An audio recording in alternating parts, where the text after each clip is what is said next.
इस वीडियो में हम लोग आचार्य रामचंद्र शुक्ल कृति हिंदी साहित्य के इतिहास के आदिकाल से जो महत्वपूर्ण प्रश्न हम लोगों के लिए बनते हैं उन प्रश्नों को देखेंगे। और इस वीडियो में एक और चीज़ है कि पूरा का पूरा जो पाठ है, यानी कि पूरा का पूरा जो टेक्स्ट है, उस टेक्स्ट को हम लोग नहीं पढ़ेंगे।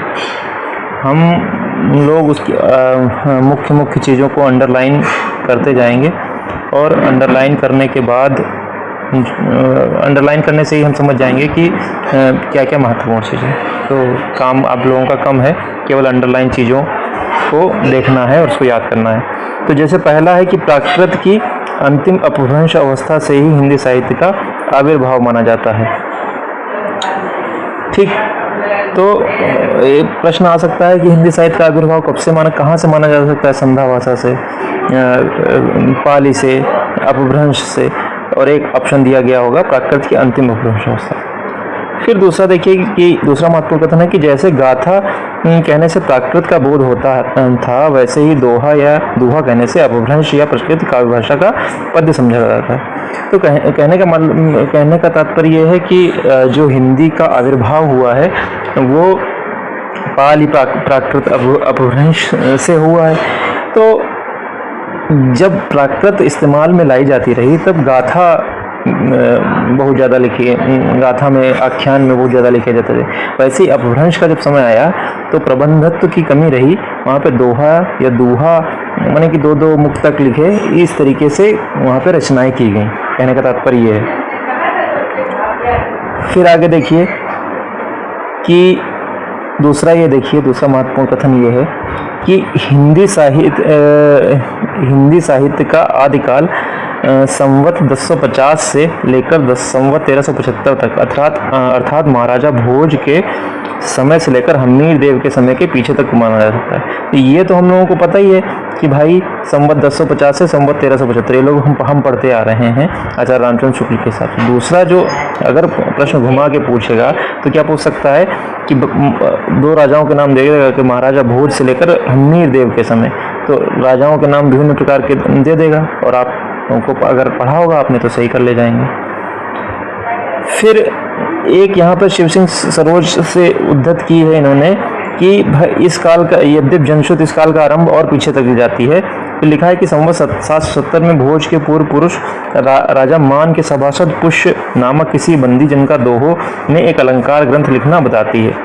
कहते हैं कि जनश्रुति यानी कि लोगों के कहे के अनुसार राजा मान हुए और उसके पुष्य नामक किसी बंदी जन ने, यानी कि किसी बंदी व्यक्ति ने दोहों में एक अलंकार ग्रंथ लिखा और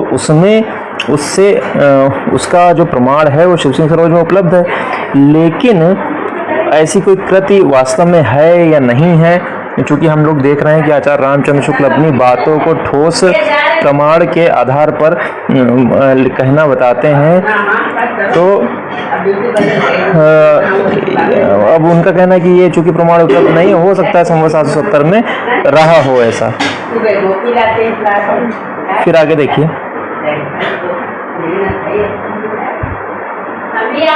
आदिकाल में राजाश्रित कवि और उच्चारण जिस प्रकार नीत श्रृंगार आदि के फुटकल दोहों राजसभाओं में सुनाया करते थे, उसी प्रकार अपने आश्रयदाता राजाओं के पराक्रमपूर्ण चरित्रों या गाथाओं का वर्णन भी किया करते थे। यही प्रबंध क्रम रासों के नाम से पाई जाती है। यही प्रबंध परंपरा, इसे लक्ष्य के इस काल को हमने वीर गाथा काल कहा है। तो अपने काल को वीर गाथा काल क्यों कह रहे हैं, इसका भी बता रहे हैं कि वीर गाथा काल क्यों उसको कह रहे हैं कि भाई राजाश्रित कवि थे और चारण जिस प्रकार नीत श्रृंगार की फुटकल दोहे राजसभाओं में सुनाया करते थे, उसी प्रकार आश्रयदाता राजाओं के पराक्रमपूर्ण चरित्रों या गाथाओं का वर्णन करते थे और यही प्रबंध परंपरा रासों के नाम से पाई जाती है, इसीलिए हमने इसको वीर गाथा काल कहा। फिर आगे देखिए, आगे क्या लिखते हैं कि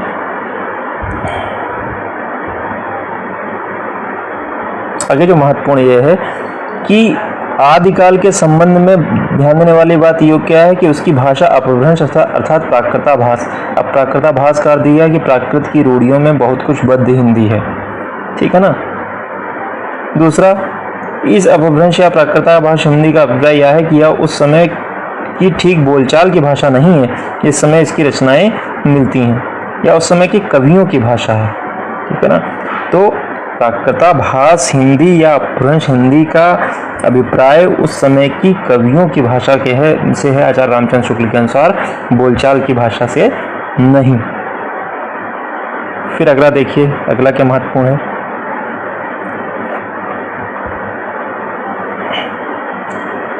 अगला ये है कि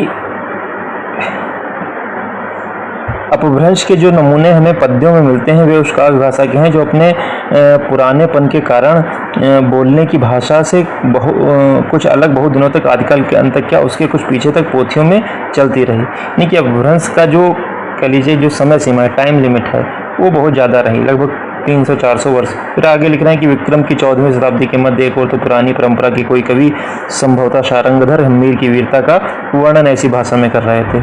चलिए वीर हम्मीर पाव भर में ईड़ कंपई और दिग्मगढ़ अंधार धूल सुरह अच्छाई।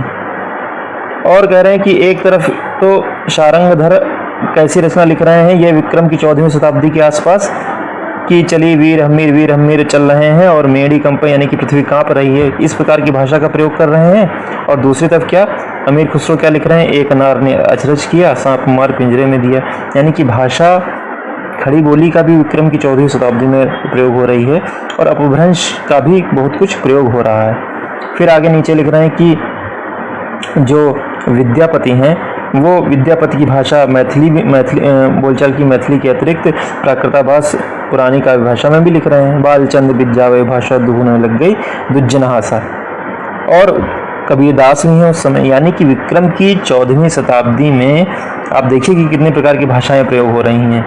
एक तो जो शारंगधर करते हम्मीर राशो है, इसको स्वयं आचार्य रामचंद्र शुक्ल कह रहे हैं कि ये मिला है, ग्रंथ नहीं मिला है, प्राकृत मंगल सूत्र में इसके कुछ हमको छंद मिलते हैं। और उसी समय अमीर खुसरो की भाषा को देखिए, खड़ी बोली से एकदम मिलती जुलती है।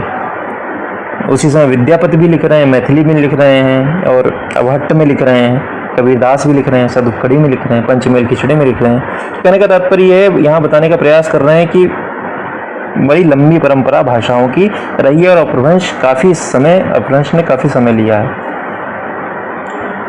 फिर नीचे लिख रहे हैं, नीचे देखिए कि सारांश यह है कि अपभ्रंश की यह परंपरा विक्रम की 15वीं शताब्दी के मध्य तक चलती रही। यानी कि जो शुरू हो रही है राजा मुंज के समय से और वो 15वीं शताब्दी के मध्य तक चलती रही। एक ही कवि विद्यापति ने दो प्रकार की भाषा का व्यवहार किया है, पुरानी अपभ्रंश भाषा और बोलचाल की देशी भाषा का। ठीक। फिर नीचे लिख रहे हैं कि इन दोनों भाषाओं का भेद विद्यापति ने स्पष्ट रूप से सूचित किया कि देसिल बाना सब जन मिठा ते तैसन जंपो हट्टा। अर्थात देशी भाषा बोलचाल की भाषा सबको मीठी लगती है, इससे वैसा ही अपभ्रंश यानी कि देशी भाषा का मिला हुआ मैं कहता हूँ। और नीचे लिख रहे हैं कि विद्यापति ने अपभ्रंश से भिन्न प्रचलित बोलचाल की भाषा को देशी भाषा कहा है। ठीक। अपभ्रंश से भिन्न प्रचलित बोलचाल की भाषा को देशी भाषा कहा है। और वो हम पहले क्या देख के आए कि अपभ्रंश जो बता रहे हैं वो कवियों की भाषा है और विद्यापति ने क्या कहा, विद्यापति कह रहे हैं कि अपभ्रंश से भिन्न प्रचलित बोलचाल की भाषा को हम देशी भाषा कह रहे हैं और उसी में लिख रहे हैं अपनी भाषा की देसिल बाना देसी भाषा में। ठीक। फिर आगे देखिए आगे क्या है। तो ये प्रकरण एक था, प्रकरण 2 आ गए हैं। प्रकरण 2 में फिर देखिए फिर वही बात का उल्लेख कर रहे हैं कि जब से प्राकृत बोलचाल की भाषा ना रह गई तभी से अपभ्रंश साहित्य का आविर्भाव समझना चाहिए। यहाँ मैंने बताया है, ये दिखाने की कोशिश की है कि प्राकृत से अपभ्रंश से आए। तो ऐसे तो हम लोग पता है कि पाली, प्राकृत, अपभ्रंश, अपहट्ट और फिर अवधि, ब्रज, ऐसे ही खड़ी बोली, ऐसे ही हिंदी के विकास का क्रम है। तो यही कह रहे हैं कि जब से प्राकृत बोलचाल की भाषा ना रह गई तभी से अपभ्रंश साहित्य का आविर्भाव समझना चाहिए। फिर आगे फिर वही वाला लिख रहे हैं कि पहले जैसे गाथा या गाहा कहने से प्राकृत का बोध होता था, वैसे ही पीछे दोहा या दोहा कहने से अपभ्रंश या लोक प्रचलित काव्य भाषा का बोध होने लगा। फिर ये एक महत्वपूर्ण कथन है कि जब तक भाषा बोलचाल में थी तब तक वह भाषा या देश भाषा ही कहलाती रही। जब वह भी साहित्य का भाषा हो गई तब उसके लिए अपभ्रंश शब्द व्यवहार होने लगा। यानी कि भाषा वही है, जब तक वो बोलचाल में थी तब तक क्या रहा कि तब तक वो देश भाषा कहलाती रही, भाषा या देश भाषा का उसको नाम दे दिया गया। लेकिन जब साहित्य की वह भाषा बन गई तब उसके लिए अपभ्रंश शब्द इस्तेमाल में लाने लगा। फिर आगे कई उदाहरण भी दे रहे हैं, ये भी महत्वपूर्ण है हमारे लिए, कि भरत मुनि जिनका जान है नाट्यशास्त्र जिन्होंने लिखा, जिसको पंचम वेद की संज्ञा दी जाती है, कि भरत मुनि ने अपभ्रंश नाम ना देकर लोक भाषा को देश भाषा कहा है। वररुचि के प्राकृत प्रकाश में भी अपभ्रंश का उल्लेख नहीं है। अब ये वाला अत्यंत महत्वपूर्ण है, इसको देखिएगा कि अपभ्रंश नाम पहले वल्लभी के राजा धारसेन द्वितीय के शिलालेख में मिलता है, जिसमें उसने अपने पिता गुहसेन विक्रमी संवत 650 के पहले को संस्कृत, प्राकृत और अपभ्रंश तीनों का कवि कहा है। अगर ये प्रश्न आए कि अपभ्रंश का सबसे पहला इस्तेमाल कहाँ पे मिलता है, तब आप लगाएंगे कि वल्लभी के राजा धारसेन द्वितीय के शिलालेख में हमको क्या मिलता है, अपभ्रंश का सबसे पहला प्रयोग मिलता है। ठीक है ना। वल्लभी के राजा धारसेन ने उस शिलालेख में अपने पिता गुहसेन को संस्कृत, प्राकृत और अपभ्रंश तीनों का कवि कहा है। संस्कृत तो चल ही रही है, संस्कृत तो देव भाषा है, प्राकृत पाली से निकली है और प्राकृत के बाद निकली है अपभ्रंश। तो अपभ्रंश मतलब कि 600 विक्रमी संवत 650 से पहले से अपभ्रंश चलती रही। हालांकि उसका प्रचुर मात्रा में जो साहित्य है वो विक्रमी संवत 1050 के आसपास मिल रहा है, जिससे आदिकाल की शुरुआत मानते हैं। फिर भामा काव्य अलंकार वाले भामा, वो क्या है कि भामा विक्रमी शताब्दी ने भी तीनों भाषाओं का उल्लेख किया है। ठीक। फिर एक और महत्वपूर्ण है कि ये देखिएगा संवत 990, ये बड़ा ही इम्पोर्टेंट है। आचार्य देवसेन हुए 990 में से 57 घटा देंगे तो 933 ईस्वी आ जाएगा। ठीक। तो संवत 990 में देवसेन नामक एक जैन ग्रंथकार ने श्रावकाचार नामक एक पुस्तक दोहों में बनाई थी। श्रावकाचार में गृहस्थ धर्म का पालन अगर पूछ लिया जाए तो क्या है कि गृहस्थ धर्म की बातें दी हैं। श्रावक कहते हैं गृहस्थ को, तो गृहस्थ धर्म के बारे में बताया गया है। ये एक बार प्रश्न आया, तो जिसकी भाषा अपभ्रंश का अधिक प्रचलित रूप लिए हुए है। ये भाषा का उदाहरण दे रहे हैं, जो जिण शासन भाषियौ सो मई कहियो सार, जो पाले सही भाव कर सो सरी पावे पार। ये भाषा का उस समय का रूप है। और कह रहे हैं कि ये भी इंपॉर्टेंट प्रश्न, इन्हीं देवसेन ने दब्ब सहाय प्रयास यानी कि द्रव्य स्वभाव प्रकाश नामक एक और ग्रंथ दोहों में बनाया था। अब अगला महत्वपूर्ण प्रश्न है कि जिसका पीछे यानी कि बाद में माइल्य धवल ने गाथा या साहित्य की प्राकृत में रूपांतरण किया। तो प्रश्न ये आता है कि द्रव्य स्वभाव प्रकाश का प्राकृत में रूपांतरण किसने किया? तो उत्तर हो जाएगा माइल्य धवल ने। तो एक बार फिर से देख लेते हैं कि यही देवसेन जिन्होंने श्रावकाचार ग्रंथ की रचना की 933 ईस्वी में, जो गृहस्थ धर्म के बारे में जिससे जानकारी मिलती है, द्रव्य सहाय प्रवास यानी कि द्रव्य स्वभाव प्रकाश नामक एक और ग्रंथ दोहों में बनाया था, जिसका पीछे माइल्य धवल ने गाथा या साहित्य की प्राकृत में रूपांतरण किया था। फिर कह रहे हैं कि इसके पीछे तो जैन कवियों की बहुत सी रचनाएं मिलती हैं, जैसे श्रुत पंचमी कथा, योगसार, जसहर चरियु, रणय कुमार चरियु इत्यादि। फिर क्या है कि ध्यान देने की बात यह है कि चरित्र काव्य या आख्यान काव्य के लिए अधिकतर चौपाई या दोहे की पद्धति ग्रहण की गई है। यानी कि जब हम किसी राजा का चरित्र बता रहे हैं, जिसके दरबार में रह रहे हैं, तो उसके लिए चौपाई और दोहों की पद्धति बताई गई। यही चौपाई आगे लिखते भी हैं कि यही चौपाई और दोहों की पद्धति हम श्री रामचरितमानस में भी देखते हैं, और सूफी परंपरा के कवियों में भी हम ये चौपाई और पद्धति की देखते हैं, जिसको कड़वकबद्ध शैली कहा जाता है। फिर आगे लिखते हैं पुष्पदंत कि आदि पुराण और उत्तर पुराण चौपाइयों में। तो दो और प्रश्न मिल गए। क्या है कि एक लेखक हुए पुष्पदंत, जिन्होंने रचनाएं दो लिखी हैं, आदि पुराण और उत्तर पुराण। किसमें लिखी हैं? चौपाइयों में लिखी हैं। उसी काल के आसपास का जसहर चरियु यानी कि यशोधर चरित्र भी चौपाइयों में रचा गया है। फिर और देखिए आगे फिर वही बात बताते हैं कि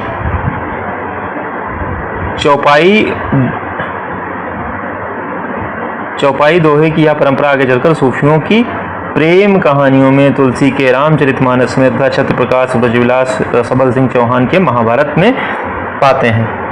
अब ये तो एक बात हो गई भाषा की। फिर अब आते हैं सिद्ध साहित्य पे। लिखते हैं कि बौद्ध धर्म विकृत होकर वज्रयान संप्रदाय के रूप में देश के पूर्वी भागों, तो हमको 2-3 चीजें याद रखनी है कि बौद्ध धर्म ही था, बौद्ध धर्म विकृत होकर वज्रयान संप्रदाय में निकला और देश के पूर्वी भागों में सिद्ध जो है पनपे। ये बिहार से लेकर आसाम तक फैले हुए थे और सिद्ध कहलाते थे। पूर्वी भाग में बिहार से कुछ लोग फैले हुए थे, वो कहलाते थे। 84 सिद्ध इन्हीं में से हुए हैं, सिद्धों की संख्या 84 है। फिर आप देखिए नीचे ये एक महत्वपूर्ण है कि ये अपनी सिद्धियों और विभूतियों के प्रसिद्ध थे। राजशेखर ने कर्पूर मंजरी में भैरवानंद के नाम से, अब एक ऐसे प्रश्न मिल जाते हैं जैसे कर्पूर मंजरी किसकी रचना है? राजशेखर की। तो कह रहे हैं कि राजशेखर ने कर्पूर मंजरी में भैरवानंद नाम के एक ऐसे ही सिद्ध योगी का समावेश किया था। इस सिद्धों के बारे में तो आप लोग जानते हैं ना, तंत्र मंत्र वो जादू टोना करते थे। जैसे आज भी देखते हैं कई लोग, नहीं बस में जाइए, सफ़र करिए या रेल में सफ़र करिए तो स्टिकर्स लगे होते हैं कि पराये को वश में करना, जो मकान आपका नहीं है उसको दिलवा देना है, झूठा प्यार, आपका खोया प्यार पाना। तो ये सब सिद्ध वाली बातें, इनको कहते हैं नहीं सिद्धि प्राप्त हो गई। ऐसे ही कुछ सिद्ध हुए उस समय। और फिर आगे एक महत्वपूर्ण चीज ये लिखी हुई है कि बिहार के नालंदा और विक्रमशिला नामक प्रसिद्ध विद्यापीठ इनके अड्डे थे। यानी कि जो सिद्ध थे वो रमते कहाँ थे? बिहार के नालंदा और विक्रमशिला में। हाँ, जब बख्तियार खिलजी ने इन दोनों स्थानों को उजाड़ा तब से तितर बितर हो गए और इधर उधर चले गए। फिर 84 सिद्धों के नाम दिए गए। अब सारे नाम तो नहीं याद रखने हैं, कुछ जो महत्वपूर्ण नाम हैं वो अंडरलाइन हो गए हैं। जैसे लुईपा है, ठीक है, विरूपा है, डोंभिपा है, शबरीपा है, सराहपा है, कन्हापा है, ठीक। और 3 जो योगिनियां हैं उनका नाम याद रखना है। वो क्या है? मणिभद्रपा, कनखलापा और लक्ष्मीकरा। तो इनका नाम याद रख लीजिए। फिर एक नीचे दिया है, ये प्रश्न पूछा जाता है कि सारे सिद्धों के पीछे पा लगा है, तो पा क्या है? पा आदरार्थ या आदर सूचक शब्द है, पाद है। इस सूची के अनुसार इस सूची के नाम पूर्वापर कालानुक्रम से नहीं है। एक बात ये बता दे रहे हैं कि ऐसा नहीं है कि भाई लुईपा के बाद ये आ रहे हैं लीलापा के बाद विरूपा आ रहे हैं, डोंबिपा आ रहे हैं, ये क्रम से नहीं दिए गए हैं, ये ऐसे ही इनका संचयन कर दिया गया है, ठीक। फिर आगे क्या लिख रहे हैं? कह रहे हैं कि वज्रयान शाखा में जो योगी सिद्ध के नाम से प्रसिद्ध हुए, वे अपने मत का संस्कार जनता पर भी डालना चाहते थे। यानी कि वे जनता पर प्रभाव ज्यादा डालना चाहते थे। और कह रहे हैं कि इससे वे संस्कृत रचनाओं के अतिरिक्त अपनी वाणी, अपभ्रंश, मिश्रित देशभाषा या काव्यभाषा में सुधार रहे। उनकी रचनाओं का एक संग्रह पहले मामा क्या है? मामा मम्मी के भाई नहीं है, मामा है महामहोपाध्याय, ठीक है, महामहोपाध्याय हरप्रसाद शास्त्री ने बंगला के अक्षरों में बौद्धगान और दोहा के नाम से निकाला। तो ये प्रश्न महत्वपूर्ण निकलता है कि सिद्धों की रचनाओं का जो संकलन है उसका नाम क्या है? तो नाम तो भाई आप बता देंगे कि बौद्धगान और दोहा। फिर उसको किसने निकाला? तो ये भी बता देंगे, हरप्रसाद शास्त्री, महामहोपाध्याय हरप्रसाद शास्त्री। किसमें निकला? बंगला अक्षरों में, आसान है। फिर पीछे त्रिपिटकाचार्य राहुल शंकरतायन जी भोट देश में जाकर सिद्धों की बहुत सी रचनाएं लाए। ये फिर सराहपा का ये लिया है, सराहपा का जो समय है वो 690 विक्रमी संवत है। सिद्धों में सबसे पुराने सरय सरोज व्रज हैं, सराहपा जिनका नाम है, जिनका काल डॉक्टर विनयतोष भट्टाचार्य ने विक्रम संवत 690 निश्चित किया है। उनकी रचनाओं पर कुछ नमूने नीचे दिए जा रहे हैं। अब उनकी रचनाओं जैसे पंक्तियां पूछ लेता है कि पंडित साल सत्य बखाने दे हैं, रुद्र बसंत न जाने, ये पंक्ति किसकी है? अब आपको ऑप्शन दे देगा, सराहपा, सबरपा, लुईपा, कणहपा, ठीक। तो आप बताइए, अगर आपने पढ़ा हो तो बता दीजिए, बता देंगे। तो कुछ जो महत्वपूर्ण पंक्तियां हैं उनको भी अंडरलाइन कर दिया है। अंत साधना पर जोर और पंडितों पर फटकार कि पंडित सरल सत्य बखाने दे हैं, रुद्र बसंत न जाने, कि पंडित सरल और सत्य को बखानते फिरते हैं, बताते फिरते हैं कि सत्य ये है, सत्य वो है, लेकिन जो मन के भीतर जो बुद्ध विराजमान है, मन के भीतर जो परमात्मा विराजमान है, जो देह में रुद्र हैं बुद्ध, उनके बारे में कुछ नहीं जानते हैं। और कह रहे हैं कि गमर हड़तीर्ण विखंडई तो विलज्जई भड़ई हो पंडई। कहना है कि जो आवागमन और आवागमन की बात को विखंडित करते हैं, यानी कि हम इस संसार से चले जाएंगे, इस संसार में फिर आएंगे, और इस संसार देखो क्या करते हैं, ये जो आज के समय भी देखिए ना कि संसार से जाने के लिए भगवत भजन करिए मोक्ष मिल जाएगा। संसार का आवागमन का जो चक्र है, ये क्या है, आवागमन का जो चक्र है वो टूट जाएगा। तो कह रहे हैं कि उसकी बातें करते हैं, लेकिन अपने अपने भीतर जो कह लीजिए अंतः साधना से, या कह लीजिए कि अपने भीतर के बुद्ध, अपने भीतर जो परमात्मा विराजमान है उस पर जोर नहीं देते हैं। तो ये वाली लाइन महत्वपूर्ण है, पंडित साल सत्य बखाने। केवल इतनी पंक्ति कभी कभार पूछ देता है। फिर देखिए नीचे और क्या है, एक और है पंक्ति ये कि जहि मन पवन न संचरे रवि से स्नाई पवेश तही बट चित विश्राम करो सरेहे का वे उपवेश।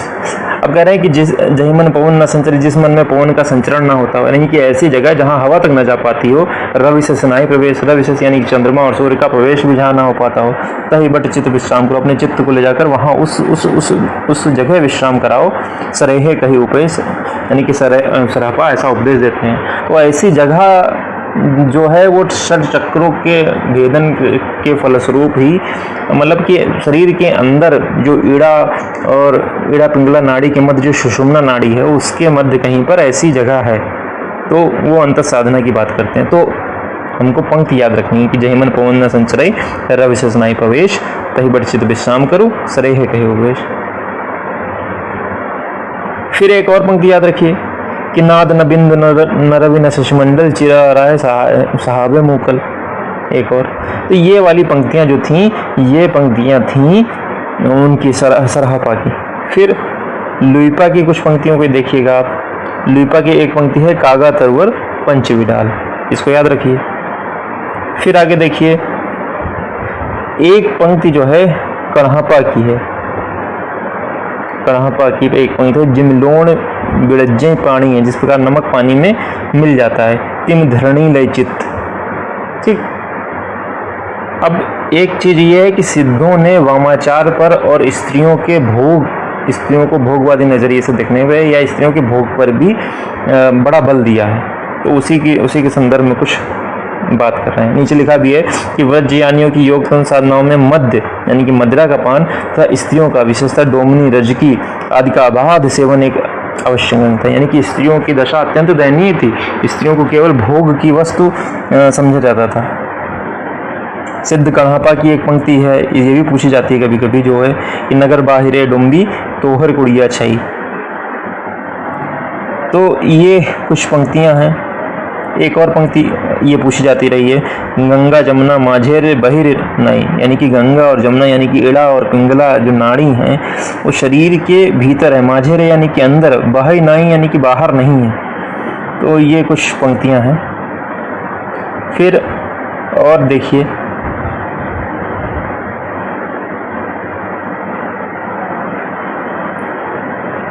यहाँ पे देखिए कि एक शब्द आता है महासुखवाद। तो इसमें लिखा है कि वज्रयान में आकर महासुखवाद का प्रवर्तन हुआ, प्रज्ञा उपाय के योग से इस महासुख दशा की प्राप्त मानी गई। अब महासुखवाद क्या है, इसको डिफाइन किया है आचार्य रामचंद्र शुक्ल ने। अब देखिए कि निर्वाण के 3 अवयव ठहराए गए, शून्य, विज्ञान और महासुख, और कह रहे हैं कि इसे अनंत स्वरूप ईश्वरित्व समझिए। आज के समय में जैसे जो हम लोग भगवत भजन करते हैं ना, कहते हैं कि राम नाम का जाप करो या राधा राधा का जाप करो, उससे क्या है, जो आस्तिक लोग हैं उनके लिए है बात कि जो आस्तिक हैं और वो ऐसे जाप करें तो उससे परमात्मा की प्राप्ति हो जाएगी। और उस समय जो सिद्ध थे उनके लिए क्या महत्वपूर्ण था, वो कहते थे स्त्रियों का भोग करो और मद्यपान पियो, मद्य यानी कि मदिरा का सेवन करो, और अपने धर्म का यानी कि अपने तंत्र मंत्र का, जादू टोना का, इसका जो है प्रचार प्रसार करो। उसके लिए ये जनता को प्रभावित करते थे उससे। तो कह रहे हैं कि उपनिषद में तो ब्रह्मानंद के सुख का परिणाम का अंदाजा करने के लिए उसे सहवास सुख से 100 गुना कहा गया था, पर वज्रयान में निर्वाण के सुख का स्वरूप ही सहवास सुख बताया गया। शक्तियों सहित देवताओं के युगनद्ध स्वरूप की भावना से, युगनद्ध यानी कि स्त्रियों और पुरुषों का आलिंगनबद्ध जोड़ा, और उनकी नग्न मूर्तियां सहवास की अनेक अश्लील मुद्राओं में बनने लगी जो कहीं कहीं अभी मिलती हैं। ये चीज बताती है कि उस समय सिद्ध जो साहित्य है उसका स्तर क्या था। सिद्ध साहित्य अपने गुह्य, सिद्ध लोग अपने गुह्य और रहस्य की भावना से, यानी आज भी देखिए जब किसी पर अपनी धौल हमको जमानी होती है ना, तो हम क्या करते हैं, बड़ा उसको थोड़ा सा सीक्रेट वे में कहते हैं, उसको थोड़ा सा घुमा फिरा के कहते हैं, जिससे वो समझ ना पाए और समझे तो सोचे अच्छा इसका मतलब वो था। तो सिद्ध लोग भी ऐसा ही काम कर रहे थे। लिख रहे हैं कि रहस्य या गुह्य की प्रवृत्ति बढ़ती गई और गुह्य समाज या श्रेय समाज स्थान पर होने लगे। सिद्धि प्राप्त करने के लिए किसी स्त्री का, जिसे शक्ति योगिनी या महामुद्रा कहते थे, योग या सेवन आवश्यक था। तो ये यहाँ पे इस वाले जो परिच्छेद में थोड़ा सा आप समझ रहे होंगे कि सिद्ध साहित्य या सिद्धों की स्थिति या स्तर किस तरीके से था और कैसे अपनी वो धाक जमाना, उस समाज पर, तत्कालीन समाज पर अपनी धाक जमाना चाहते थे। फिर ये भी है कि इसमें कोई संदेह नहीं कि जिस समय मुसलमान भारत आए उस समय देश के पूर्वी भागों में, बिहार, बंगाल और उड़ीसा में धर्म के नाम पर दुराचार फैला था। यानी कि धर्म की बातें नहीं थी, केवल दुराचार की बातें ही आई। जहाँ पर स्त्रियों को केवल भोग की वस्तु और मदिरा का सेवन होने लगा, वहाँ पर यही सब। एक जो पंक्ति थी कागा तरवर पंचविडाल, उसमें पंचविडाल क्या है? ये पंचविडाल बौद्ध शास्त्र में निरूपित पंच प्रतिबंध, आलस्य, हिंसा, काम, चिकित्सा और मोह, ये 5 चीजें हैं। 5 प्रतिबंध जो बौद्ध शास्त्र में है, आलस्य, काम, हिंसा, काम, चिकित्सा और मोह, उनकी बात यहाँ कागा तरवर और पंचविडाल पंक्ति में की गई है। और फिर एक और है कि गंगा, जमुना, माझेरे, बहिर्न, इला पिंगड़ा के बीच सुषुम्ना नाड़ी के मध्य से शून्य देश की यात्रा, यही कि इसी से वे अपनी वानियों को संध्या भाषा कहते हैं। संध्या भाषा यानी कि अब इस पर भी, संध्या भाषा पर भी कई सारे मत मिलते हैं कि जो सायकालीन भाषा है या गुह्य या रहस्य की भावना जिसमें ज़्यादा है, तो अपनी उनकी जो भाषा थी उसको संध्या भाषा। तो एक और प्रश्न हमको ये मिल गया कि भाई सिद्धों की जो भाषा थी उसको संध्या भाषा या संध्या भाषा भी कहते हैं। और देखिए एक जो पद उस समय था कि पंडित साल सात बखाने, उसका ये है कि सरहपा का वही वचन है कि घट में ही बुद्ध है या नहीं जानता, आवागमन को भी खंडित नहीं किया तो भी निर्लज्ज कहता है कि मैं पंडित हूँ। ये उसका अर्थ है यहाँ पे। अब एक और परिच्छेद महत्वपूर्ण है कि नाद न बिंदु न रवि शशि मंडल, वो वाला हमने पंक्ति देखी थी। तो लिख रहे हैं कि जहाँ रवि शशि पवन आदि की गति नहीं, वहाँ चित्र को विश्राम कराने का दावा रिजु यानी कि सीधे मार्ग को छोड़कर बंक टेढ़ा मार्ग करने का उपदेश भी है। यानी कि सिद्ध किस पे बल देते थे? वही तंत्र मंत्र और वही अपने थोड़ा सा योग करके। तो ये रास्ता कैसा हुआ? ईश्वरत्व की प्राप्ति का दावा तो करते थे ना, ईश्वरत्व की प्राप्ति का दावा कहते थे कि सीधे मार्ग से नहीं हो सकता, वक्र मार्ग, बंक मार्ग तक क्या। और कहते हैं सिद्ध कहापा कहते हैं कि जब तक अपनी गृहिणी का उपभोग ना करेगा तब तक पंचवर्ण की स्त्रियों के साथ क्या विहार करेगा। अब एक और पंक्ति आई थी, जिम लोण बिलज्जय पाणी मां, कि वज्रयान में महासुख की दशा वह बतलाई गई है जिसमें साधक शून्य में इसी प्रकार विलीन हो जाता है जिस प्रकार नमक पानी में। जो ऊपर बात की गई थी जिमलोण बिलज्जय पाणी में, ठीक है ना, जो यहाँ पर थी ऊपर। इसीलिए मैं कह रहा हूँ कि ये वाले पैराग्राफ, ये देखिए मैंने अंडरलाइन किया है, जिमलोण बिलज्जय पाणी में, कह रहे हैं कि कणहपा की पंक्ति है, साधक शून्य में उसी प्रकार विलीन हो जाता है जिस प्रकार पानी में नमक घुल जाता है। ठीक। फिर देखिए युगनद्ध का अगर अर्थ पूछ ले आपसे कि युगनद्ध क्या है, तो युगनद्ध का अर्थ है स्त्री पुरुष का आलिंगनबद्ध जोड़ा। फिर आगे कह रहे हैं कि कहने की आवश्यकता नहीं कि कौल कापालिक आदि इन्हीं वज्रयानियों से निकले, कैसा ही शुद्ध और सात्विक धर्म हो, गुह्य और रहस्य के प्रवेश है। बौद्ध धर्म जब आया, बौद्ध धर्म क्यों आया भाई? बौद्ध धर्म, बौद्ध और जैन इसीलिए आए कि जो ये ब्राह्मण धर्म था इसमें कई ज़्यादा कर्मकांड की बातें होने लगी थी। तो वही लिख रहे हैं कि कैसा ही शुद्ध और सात्विक धर्म हो, गुह्य और रहस्य के प्रवेश से वह किस प्रकार विकृत और पाखंडपूर्ण हो जाता है, वज्रयान इसका प्रमाण है। अब ये सिद्धों की इन्होंने बात कर ली। अब आगे किसके बाद, सिद्ध के बाद नाथों की बात होगी। देखिए, गोरखनाथ के नाथ पंथ का मूल बौद्धों की यही वर्ज्यान शाखा है। 84 सिद्धों में गोरखनाथ या गोरक्षपा भी गिन लिए गए हैं, ये उन्होंने बताया। फिर आगे देखिए, अब ये वाली पंक्ति अत्यंत महत्वपूर्ण है। क्या है कि गोरख ने पतंजलि के उच्च लक्ष्य ईश्वर प्राप्ति को लेकर हठ योग का प्रवर्तन किया। कई बार पूछी जाती रही है कि गोरख ने पतंजलि ने कौन सा दर्शन दिया था, है ना दर्शन मीमांसा न्याय, ठीक वैसे ही पतंजलि का योग दर्शन। तो गोरख ने पतंजलि के उच्च लक्ष्य ईश्वर प्राप्ति को लेकर हठ योग का प्रवर्तन किया। फिर कह रहे हैं कि वज्रयानी सिद्धों का लीला क्षेत्र भारत का पूर्वी भाग था। गोरख ने अपने ग्रंथ का प्रचार देश के पश्चिमी भागों, राजपूतानों और पंजाब में किया। यानी कि सिद्ध भारत के पूर्वी भाग में और नाथ भारत के पश्चिमी भाग में, उसमें भी विशेषकर राजपूताना यानी कि राजस्थान का क्षेत्र और पंजाब में नमक के पहाड़ों के बीच बालनाथ का योगी बहुत दिन तक प्रसिद्ध रहा। जायसी की पद्मावत की बालनाथ का टीला आया है। जायसी ने जो पद्मावत लिखा उसमें बालनाथ का टीला नामक एक खंड है। फिर गोरखनाथ कब हुए, उनका समय क्या था, इस पर चर्चा की है और लिखा है कि इसमें एक राहुल शंकरतायन का मत बताया कि राहुल शंकरतायन जिन्हें वज्रयानी सिद्धों की परंपरा के बीच उनका जो स्थान रखा है उसके अनुसार उनका समय विक्रम की 10वीं शताब्दी आता है। तो एक प्रश्न हमको ये मिला कि राहुल शंकरतायन के अनुसार गोरखनाथ का जो समय है वो विक्रम की 10वीं शताब्दी। अगर मान लीजिए सीधे सीधे ये प्रश्न पूछ लिया जाए कि जो राहुल शंकरतायन है उन्होंने गोरखनाथ का समय कब माना है, तो विक्रम की 10वीं शताब्दी। और उसका आधार क्या है, उसका आधार वज्रयानी सिद्धों की एक पुस्तक है रत्नाकर जोपम कथा। तो एक और प्रश्न मिल गया कि रत्नाकर जोपम कथा के अनुसार राहुल शंकरतायन ने गोरखनाथ का समय विक्रम की 10वीं शताब्दी माना है। अब एक और प्रश्न एक और है कि गोरखनाथ के गुरु मत्स्येन नाथ मच्छंदर नाथ थे, या तो प्रसिद्धि है। एक पंक्ति मिलती है कि भाग मच्छंदर गोरा खाया, जाग मच्छंदर गोरा खाया, ये वाली पंक्ति उक्ति मिलती है। फिर आगे देखिए नीचे,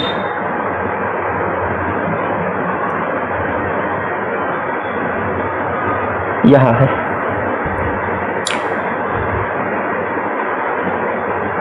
सब बातों पर विचार करने से हमें ऐसा प्रतीत होता है कि जालंधर ने ही सिद्धों से अपनी परंपरा अलग की।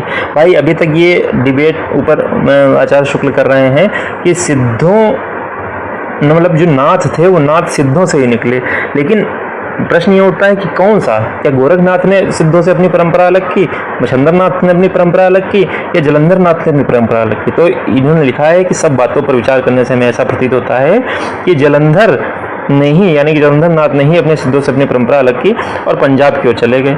वहाँ कांगड़े की पहाड़ियों तथा और स्थानों में रमते रहे। पंजाब का जो जालंधर शहर है उन्हीं का स्मारक जान पड़ता है, यानी कि उन्हीं के नाम पर जो जालंधर नाथ हैं उन्हीं के नाम पर पड़ा। नाथ संप्रदाय में किसी ग्रंथ में जालंधर को बालनाथ में कहा गया। ऊपर बताया भी गया कि राजपूताने और पंजाब में बालनाथ का टीला, बालनाथ का योगी बहुत समय तक रहे और जायसी में भी रहा। नमक के पहाड़ों के बीच बालनाथ का टीला बहुत दिन तक प्रसिद्ध रहा। मत्स्येंद्र जालंधर के ही शिष्य थे। नाथ पंथियों की यह धारणा ठीक जान पड़ती है। मीनप्पा के गुरु चरपटी नाथ हो सकते हैं, पर मत्स्येंद्र के गुरु जालंधर ही थे। ये वाली एक देखिएगा कि मत्स्येंद्र के गुरु कौन थे, जालंधर थे, और जालंधर ने ही सिद्धों से अपनी परंपरा अलग अलग कर ली। ठीक, फिर जो है अब आचार्य रामचंद्र शुक्ल के अनुसार क्या है उसका वो केवल जानिए आप कि आचार्य रामचंद्र शुक्ल के अनुसार क्या है कि पृथ्वीराज के समय के आसपास ही विशेषता कुछ पीछे गोरखनाथ के होने का अनुमान। मतलब आचार्य रामचंद्र शुक्ल ने गोरखनाथ का समय कब माना है, पृथ्वीराज के समय के आसपास। आपको केवल इतना याद रखना है। जिस प्रकार सिद्धों की संख्या 84 प्रसिद्ध है, उसी प्रकार नाथों की संख्या 9। अब भी लोग नवनाथ और 84 सिद्ध कहते सुने जाते हैं। अब गोरक्ष सिद्धांत संग्रह एक ग्रंथ है, उसमें जो नवनाथ हैं उनके नाम बताए गए हैं। वो नाम भी हम लोगों को याद कर लेने हैं। वो नाम क्या क्या है, नागार्जुन, जड़भरत, हरिश्चंद्र, सत्यनाथ, भीमनाथ, गोरक्षनाथ, चरपटीनाथ, जालंधरनाथ और मलयार्जुन। इन नामों में नागार्जुन, चरपट और जालंधर सिद्धों की परंपरा में भी हैं। यानी कि जो नागार्जुन हैं जो चरपट हैं और जो जलंधर हैं, वो 3 सिद्धों की परंपरा में भी नाम उनके मिलते हैं। नागार्जुन प्रसिद्ध रसायनी भी थे। ठीक, नाथपंथ में रसायन की सिद्ध है। एक ये रसायनी से मतलब वही है कि केमिकल वाला जो है रसायनज्ञ का काम करते थे। तो नागार्जुन प्रसिद्ध रसायनी भी थे, नाथपंथ में रसायन की सिद्ध है। फिर आप देखिए नीचे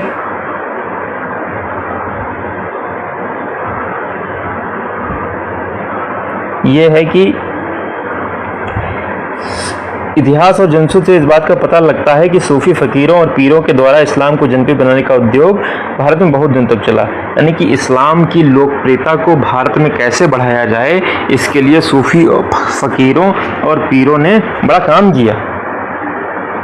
पृथ्वीराज के पिता के समय में ख्वाजा मोइनुद्दीन के अजमेर आने और अपनी सिद्धि का प्रभाव दिखाने के गीत मुसलमानों में अब तक गाए जाते हैं। चमत्कारों पर विश्वास करने वाली भोली भाली जनता के बीच अब अभी तक वर्तमान समय में भी लिटरेसी रेट देखिए कितना कम है, उस समय तो और कम होगा। तो भोली भाली जनता थी, सिद्ध और नाथ आए और तीन चार प्रकार के कर्तव्य दिखाए, चमत्कार दिखाए और लोगों को प्रभाव जम गया। और जब प्रभाव जम गया तो लोगों ने भाई क्या किया, लोगों का चलो ये तो अच्छी बात है, इनके धर्म का पालन करते हैं। के बीच अपना प्रभाव फैलाने में इन पीरों और फकीरों को सिद्धों और योगियों से मुकाबला करना पड़ा, जिनका प्रभाव पहले से जमा चला आ रहा था। यानी कि सिद्ध पहले थे, उन्होंने अपना प्रभाव जमा दिया था, अब नाथों को कुछ अलग करना था, उसके द्वारा अपना प्रभाव जमाना था। फिर देखिए नीचे क्या है। अब गोरखनाथ इतना ज्यादा क्यों प्रसिद्ध हुए, ये देखिए। गोरखनाथ की हठ योग साधना ईश्वरवाद को लेकर चली थी, अतः उसमें मुसलमानों के लिए भी आकर्षण था। ईश्वर से मिलाने वाले योग हिंदू और मुसलमानों दोनों के लिए सामान्य साधना के रूप में आगे रखा। योग में ऐसी चीज थी ना, नाथ कह रहे थे कि योग के माध्यम से हम लोग ईश्वर को प्राप्त करेंगे। अब इस्लाम तो मूर्ति पूजा विरोधी है, बहुदेव उपासना भी विरोधी है, यानी कि एक ही को मानता है अल्लाह को, और अपने यहाँ बहुदेववाद है, भाई विष्णु भी हैं, राम भी हैं। तो नाथपंथियों ने एक बड़ा योग का मार्ग जो निकाला था वो दोनों के लिए सुटेबल था, ठीक है ना। ईश्वर से मिलाने का एक रास्ता था और इसने दोनों को आकर्षित किया। उसने मुसलमानों को अपनी मूर्ति पूजा और बहुदेव उपासना की आवश्यकता न थी, अतः उन्होंने दोनों के विद्वेष भाव को दूर करके साधना का एक सामान्य मार्ग निकालने की संभावना समझी थी और वे उसका संस्कार अपनी शिष्य परंपरा में छोड़ गए थे। नाथ संप्रदाय के सिद्धांतों ग्रंथों में ईश्वर उपासना के बाह्य विधानों की प्रतिभिक्षा प्रकट की गई है। घट के भीतर ही ईश्वर को प्राप्त करने पर जोर दिया गया है। वेदशास्त्र का अध्ययन व्यर्थ ठहराकर विद्वानों के प्रति अश्रद्धा की गई है, तीर्थाटन और निष्फल किया गया।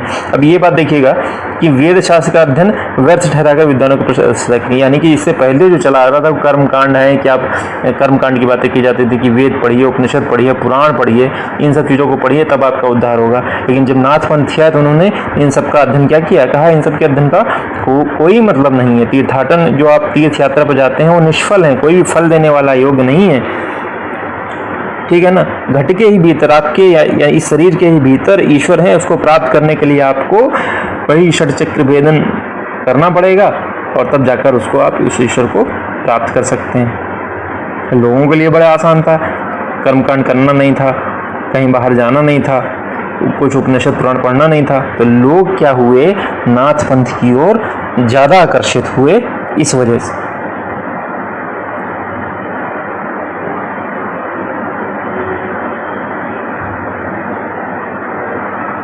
फिर देखिए कि परमात्मा की अनिर्वचनीयता इस ढंग से बताई गई है। शिवम न जानामि कथम वदामि, शिवम च जानामि कथम वदामि। जिसने शिव को नहीं जाना वो किस प्रकार कहेगा, और जिसने शिव को जान भी लिया है वो किस प्रकार कहेगा। तो आप ये देखिएगा कि नाथ परंपरा की कई पुस्तकें संस्कृत में भी मिलती हैं, ठीक।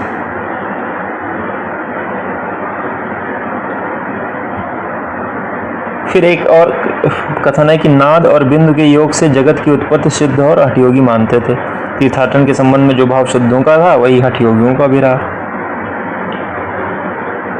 फिर एक और है कि जनता के बीच इस प्रकार के प्रभाव क्रमशः ऐसे गीतों के रूप में निर्गुणपंथी संतों द्वारा आगे भी फैलते हैं। यानी कि नाथ परंपरा की जो धारा थी वो आगे चलकर हम कबीर में भी देखते हैं कि गंगा के नहाए कहो को नर तरीके, मछली न तरी जाको पानी में घर है। कि गंगा के नहाने से क्या होगा, गंगा के नहाने से कौन तर जाएगा, कौन सा तुमको मोक्ष मिल जाएगा। वो मछली तो आज तक तरी नहीं, मछली तो बार बार वहाँ पैदा हो रही हैं। जाको पानी में घर जिसका घर उसी गंगा में है, वो मछली तो तरी नहीं, तुम किस खेत की मूली हो जो तर जाओगे। तो ऐसी ऐसी बातों के द्वारा नाथपंथियों ने अपना प्रभाव जमाया, वहाँ पे जमाया। फिर आप देखिए एक बात और कि यहाँ पर यह बात ध्यान में रखना आवश्यक है, 84 सिद्धों में बहुत से मछुए, चमार, धोबी, डोम, कहार, लकड़हारे, दर्जी तथा बहुत से शूद्र कहे जाने वाले लोग थे, अर्थात जाति पाति का खंडन तो वे आप ही थे। कई विभिन्न प्रकार के समुदाय उसमें थे। नाथ संप्रदाय भी जब फैला था, उसमें जनता की नीची और अशिक्षित श्रेणियों के बहुत से लोग आए जो शास्त्र ज्ञान संपन्न न थे, जिनकी बुद्धि का विकास बहुत सामान्य कोटि का था। यानी कि जो नाथपंथी थे उसमें जनता के ऐसे लोग आए जो बहुत सामान्य कोटि के थे, शास्त्रज्ञ नहीं थे, लेकिन करते क्या थे, पर अपने को रहस्यदर्शी प्रदर्शित करने के लिए शास्त्रज्ञ पंडितों और विद्वानों को फटकारना भी जरूरी समझते थे। ठीक है ना, विद्वानों तक को फटकार देते थे। किसके माध्यम से बताइए? गुह्य और रहस्य के माध्यम से। रहस्य में मैंने बताया, आप व्यंजना में जब बात करेंगे, रहस्यवादी बात करेंगे, तब जो है वो विद्वानों को, मतलब रहस्यवादी जब बात करेंगे तो सामने वाले के भी बात क्या ही समझ में आएगी।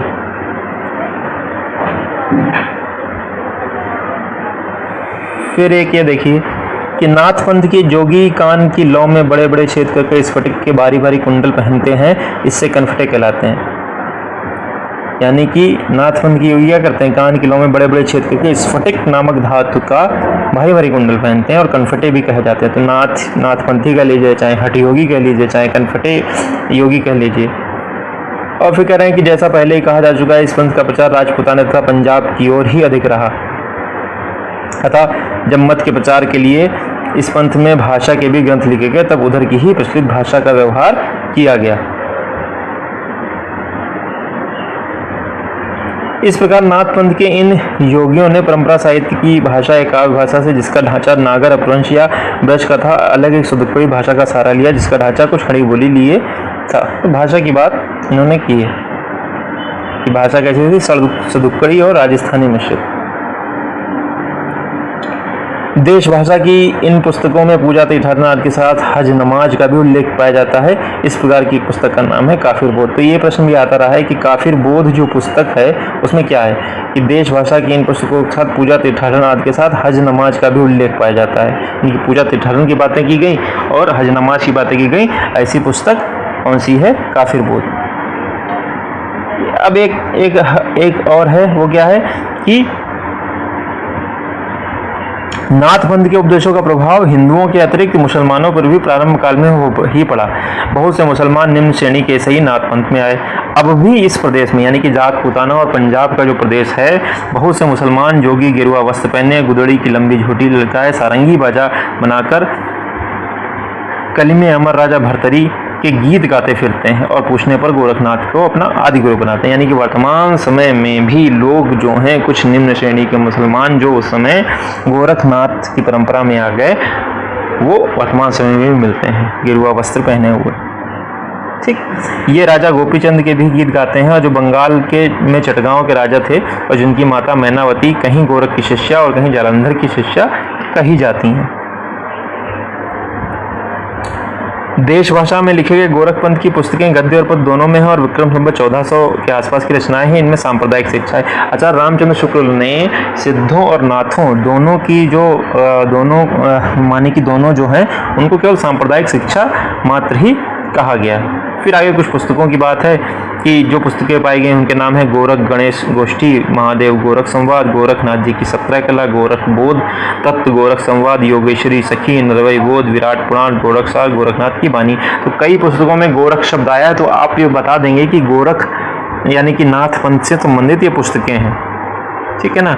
जिनमें नहीं आया है उनमें याद कर लीजिए, जैसे विराट पुराण है, नरवई बोध है, योगेश्वरी सखी है। ठीक है ना। ये सारे जो ग्रंथ हैं वे केवल गोरखनाथ द्वारा रचे नहीं हैं। ये सब ग्रंथ गोरख के नहीं, उनके अनुयायी शिष्यों के रचे हुए हैं। फिर एक है कि उपर्युक्त पुस्तकों में नरवई बोध यानी कि नरवई यानी नरपति में यह अपभ्रंश का आभास है। इन पुस्तकों में अधिकतर संस्कृत ग्रंथों के अनुवाद हैं। ठीक। जैसे विराट पुराण संस्कृत के विराट पुराण का अनुवाद है। और गोरख पंथ के कुछ संस्कृत ग्रंथ भी मैंने बताया ना, गोरख पंथी जो लोग हैं उनकी पुस्तकों की भाषा संस्कृत है। और संस्कृत के साथ साथ ऊपर जैसे बताया गया कि सदुक्कड़ी मिश्रित राजस्थानी भाषा जो है वो है।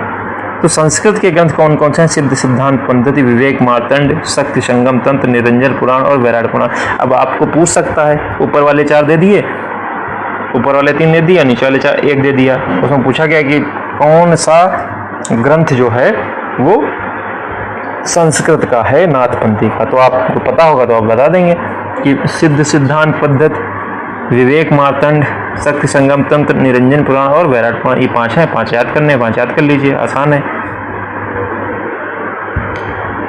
फिर देखिए एक गोरखनाथ की पंक्ति है, वो याद रखिए, अवधू रैया हाटे बाटे रूष विरुष की छाया, ये वाली पंक्ति याद कर लीजिए बस। फिर देखिए ये बात कर रहे हैं कि सिद्धों और योगियों का इतना वर्णन करने के इस बात की ओर ध्यान दिलाना हम आवश्यक समझते हैं कि उनकी रचनाएं क्या हैं। उनकी रचनाएं देखिए क्या बता रहे हैं कि उनकी रचनाएं क्या हैं। तांत्रिक विधान, योग साधना, आत्मनिग्रह, श्वास निरोध यानी कि श्वास को रोक लेना, भीतरी चक्र यानी कि जो षट चक्र वेदन है, नाड़ियों की स्थिति, इड़ा पिंगला सुषुम्ना, अंतर्मुख साधना के महत्व इत्यादि की सांप्रदायिक शिक्षा मात्र है। जीवन की स्वाभाविक अनुभूतियों और दिशाओं से उनका कोई संबंध नहीं, अतः वे शुद्ध साहित्य के अंतर्गत नहीं आती। उनको उसी रूप में ग्रहण करना चाहिए जिस रूप में ज्योतिष आयुर्वेद के ग्रंथ क्या कह रहे हैं कि सिद्धों और नाथों की जो रचनाएं हैं वो केवल तंत्र साधना, योग साधना, इंद्रियों का निग्रह, श्वास को रोकना, भीतरी चक्र, नाड़ियों की स्थिति, अंतर्मुख साधना के महत्व इत्यादि की ही बातें करती हैं। केवल धर्म की बातें करती हैं, अपने संप्रदाय की बातें करती हैं, अपने संप्रदाय को फैलाने की बात करती हैं। जीवन की जो वास्तविक संवेदनाएं होती हैं, जीवन की जो वास्तविक अनुभूतियां होती हैं, जिनसे साहित्य का गहरा जुड़ाव होता है, उस दशा से उनका कोई संबंध नहीं है, अतः वे शुद्ध साहित्य के अंतर्गत नहीं आती हैं। साहित्य नहीं है सिद्ध और नाथ। ये आचार्य रामचंद्र शुक्ल के अनुसार उनको उसी रूप में ग्रहण करना चाहिए जिस रूप में ज्योतिष और आयुर्वेद के ग्रंथ। इस बात का विरोध बाद में आचार्य हजारी प्रसाद द्विवेदी ने किया। उन्होंने कहा कि भक्ति काल में भी तो राम और कृष्ण की बातें हैं। तुलसीदास आ गए तो क्या कह रहे हैं, राम अपने संप्रदाय जो राम संप्रदाय है, वल्लभाचार्य हो गए, रामानंद हो गए, रामावत संप्रदाय, इसी की तो बातें कर रहे हैं, तो उसको भी बाहर हो जाना चाहिए। तो आचार्य हजारी प्रसाद द्विवेदी ने सिद्धों और नाथों की जो चीजें थी उसको स्थान दिया। अब आप ये स्वयं आकलन करिए सिद्धों और नाथों की रचनाओं के द्वारा कि क्या उनको साहित्य में स्थान मिलना चाहिए कि नहीं मिलना चाहिए। अब उनका वर्णन यहाँ कह रहे हैं कि सिद्धों की उद्धृत रचनाओं की भाषा देश भाषा मिश्रित अपभ्रंश या पुरानी हिंदी की काव्य भाषा है या तो अपभ्रंश। वह सिद्धों की जो रचनाएं हैं उनकी भाषा कैसी है, देश भाषा मिश्रित अपभ्रंश या पुरानी हिंदी की काव्य भाषा। रट लीजिए ये लाइन, भाषा देश भाषा मिश्रित अपभ्रंश या पुरानी हिंदी की काव्य भाषा। कोई पूछे सिद्धों की भाषा कैसी है तो आप बताएंगे देश भाषा मिश्रित अपभ्रंश या पुरानी हिंदी की काव्य भाषा। ठीक,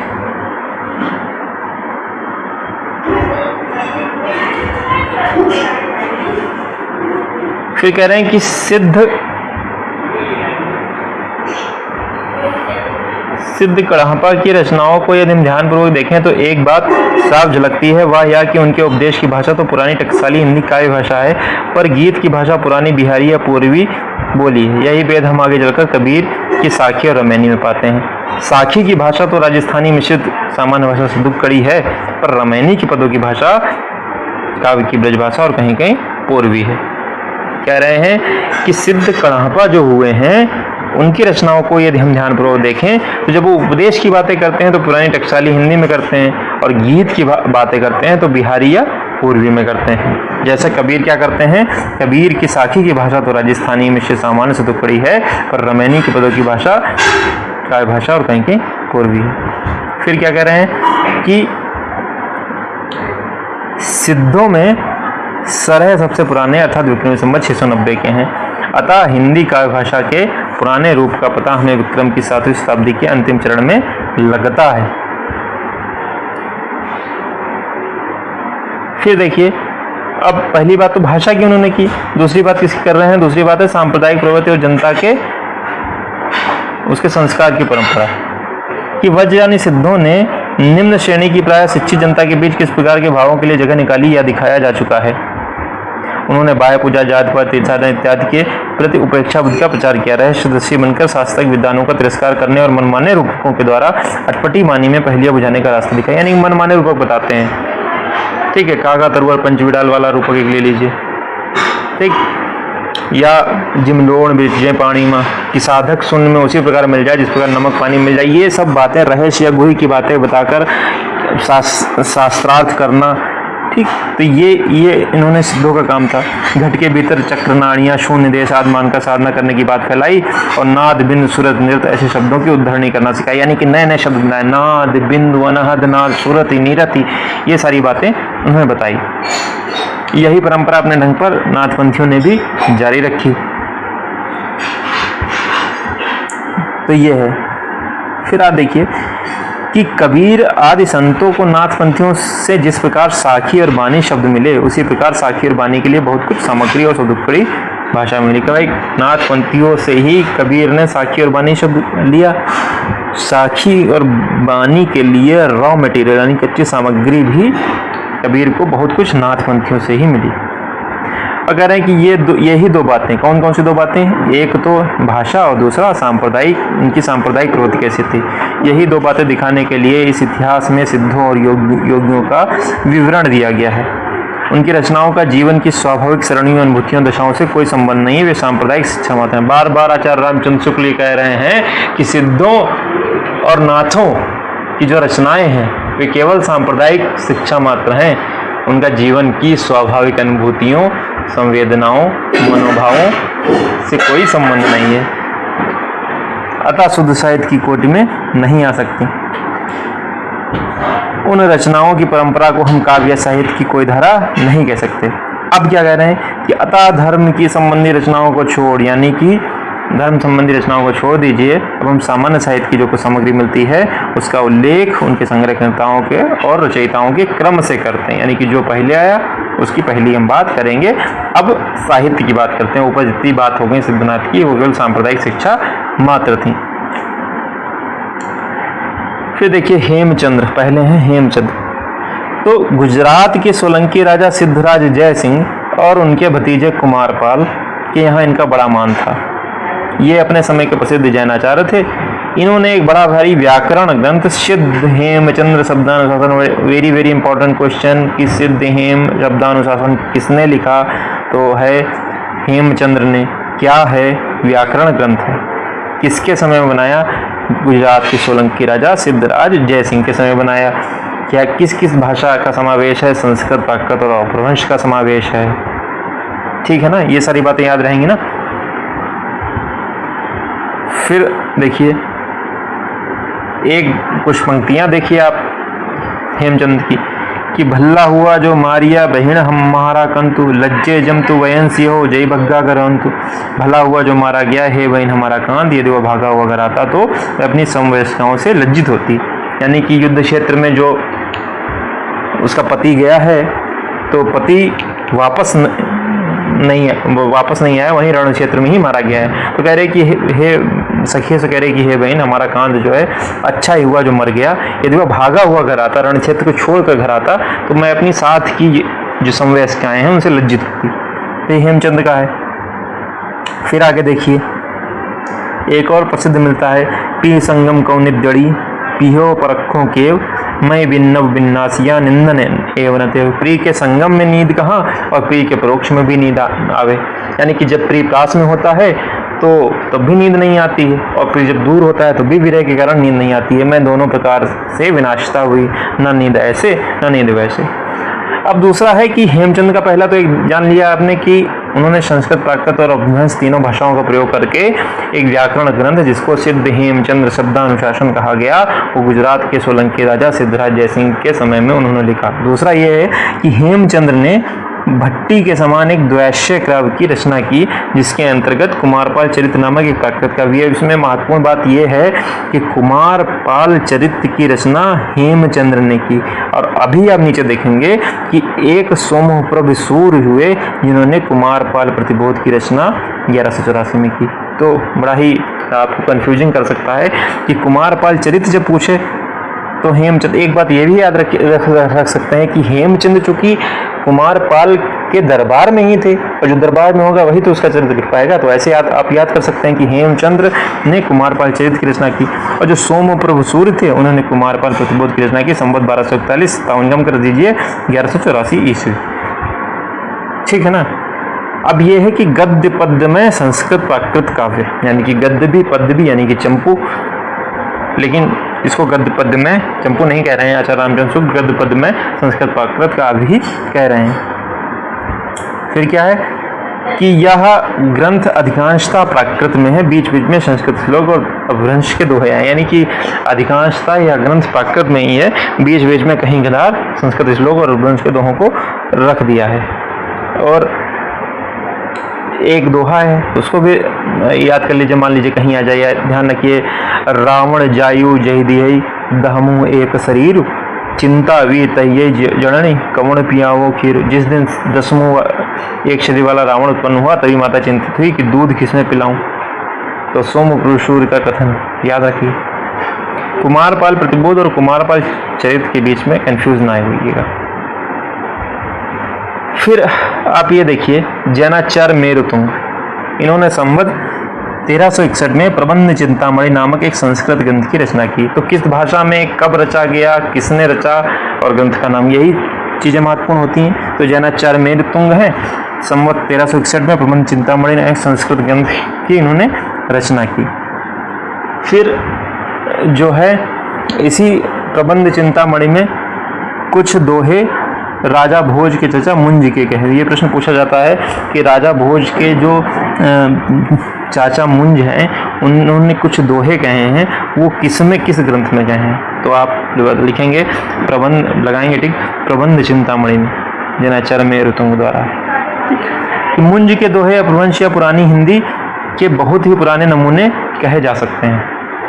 ठीक।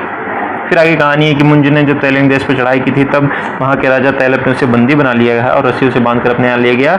वहाँ उसके साथ तैलब की बहन मृणालवती से प्रेम हो गया और उसी प्रसंग के कुछ दोहे इसी प्रबंध चिंतामणि में हमको दिखाई पड़ते हैं। फिर आगे देखिए, एक विद्याधर कवि हुए। इस नाम के एक कवि ने कन्नौज के किसी राठौड़ सम्राट शायद जयचंद के प्रताप और पराक्रम का वर्णन किसी ग्रंथ में किया था।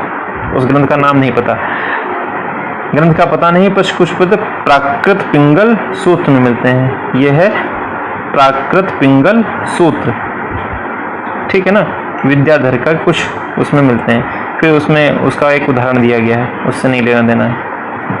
फिर है शारंगधर, इनका आयुर्वेद का ग्रंथ तो प्रसिद्ध है ही है, ये अच्छे कवि और सूत्रकार भी थे।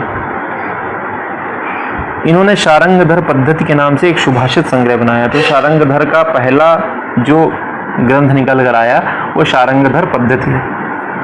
फिर क्या है कि रणथंभौर के सुप्रसिद्ध वीर महाराजा हम्मीर देव के प्रधान सभासदों में राघव देव थे। उनके भोपाल दामोदर और देवदास 3 पुत्र थे। दामोदर के 3 पुत्र थे, शारंगधर, लक्ष्मीधर और कृष्ण।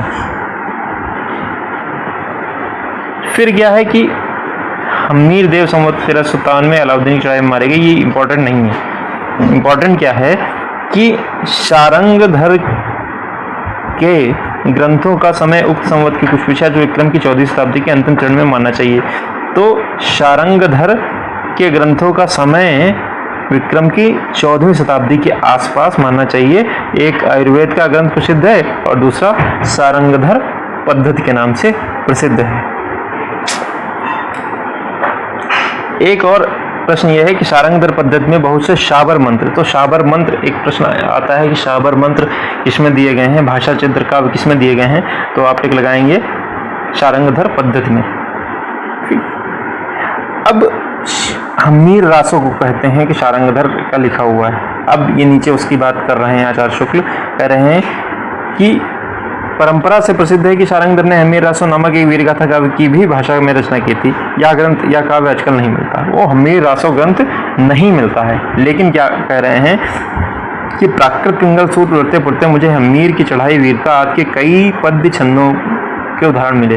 मुझे पूरा निश्चय है कि ये पद असली हम्मीर रासो के हैं, यानी कि प्राकृत पिंगल सूत्र में कुछ छंद उनको मिले।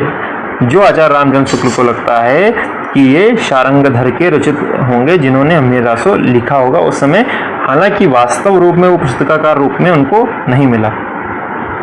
अब उसका जैसे लिख रहे हैं कि ढोला मारी ढिल्लमा मुच्छे मेच्छ शरीर, शुर जज्जला मंतिवर चली वीर हम्मीर पाव भर मीड़ कंपई, दिगमगढ़ अंधार दूर सुर अच्छाई, दिगमगढ़ अंधार आणखुर साणव उल्ला, दरमरी दमस विपक्ष मार ढिल्ली माँ ढल्ला। तो नीचे दिया गया है कि दिल्ली में ढोल बजाया गया, मृक्षों के शरीर मूर्छित हुए, आगे मंत्र जज्जल को करके वीर हम्मीर चले, चरणों के बाहर से पृथ्वी कांपती है, दिशाओं के मार्ग और आकाश। तो ये फिलहाल हमको ये याद रखना है, एक ये वाली बनी ढोला मारी ढिल्ली माँ मुच्छी मेच शरीर और खुर जज्जला मंतिवर चली वीर हम्मीर, ये वाली हमको लाइन याद रखनी है। किसकी है? प्राकृत पिंगल सूत्र में जो छंद मिला था, जो शारंगधर द्वारा रचित हम्मीर रासो, मूल हम्मीर रासो का था, उसको आचार्य रामचंद्र शुक्ल उसका मानते हैं। फिर देखिए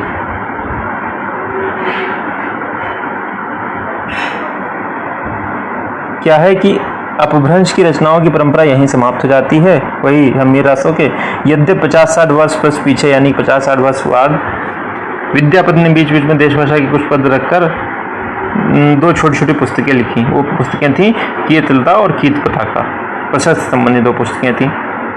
महामहोपाध्याय पंडित हरप्रसाद शास्त्री नेपाल गए, वहाँ राजकीय पुस्तकालय में कीर्तलता की एक प्रति मिली जिसकी नकल उन्होंने ली। इस कीर्तलता में अब देखिए कीर्तलता के अब 1-2-3 प्रश्न बन रहे हैं कि कीर्तलता विद्यापति है हुए जिसमें अपभ्रंश की कुछ बात मिलती है।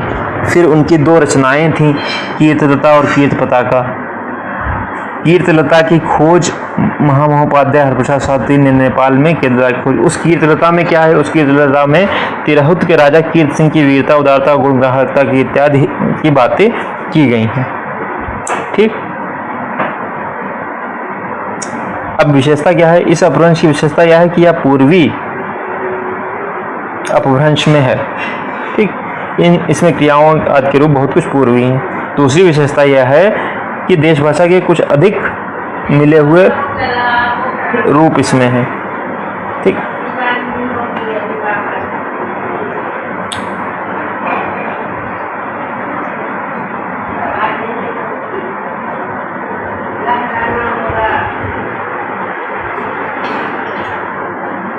अपभ्रंश की कविताओं के जो नए पुराने नमूने अब तक दिए जा चुके हैं, उनसे इस बात का ठीक अनुमान हो सकता है कि काव्य भाषा प्राकृत की रूढ़ियों से कितनी बनी हुई रही। यानी कि प्राकृताभास हिंदी की जो बात करते हैं, उसको कहते हैं कि प्राकृत की रूढ़ियों में बहुत कुछ आबद्ध, वो कितनी ही रही हुई।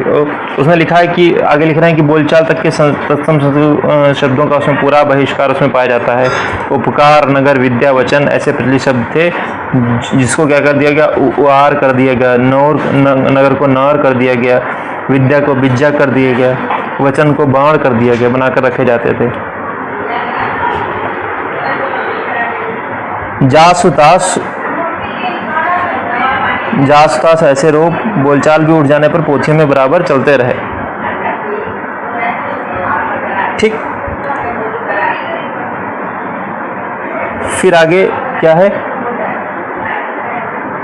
अब देखिए यहाँ पर क्या है कि इस परंपरा का पालन निश्चय शब्दों की परीक्षा से अच्छी तरह हो जाता है। जब हम अपभ्रंश के शब्दों में मिठ और मीठी दोनों रूपों का प्रयोग पाते हैं, तब उस काल में मीठी शब्द के प्रचलित होने से क्या संदेह हो सकता है? यानी कहने का मतलब है कि अपभ्रंश, कुल मिलाकर बात इस प्रकरण में यही कर रहे हैं कि अपभ्रंश की जो परंपरा है, वो परंपरा काफी विस्तीर्ण परंपरा है, कोई छोटी परंपरा नहीं है अपभ्रंश की, है ना।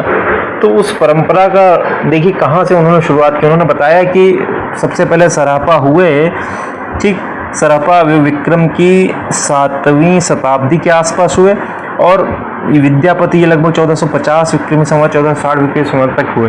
तो लगभग 700 सालों तक जो अपभ्रंश की परंपरा, एक सुदीर्घ परंपरा चलने लगी गई।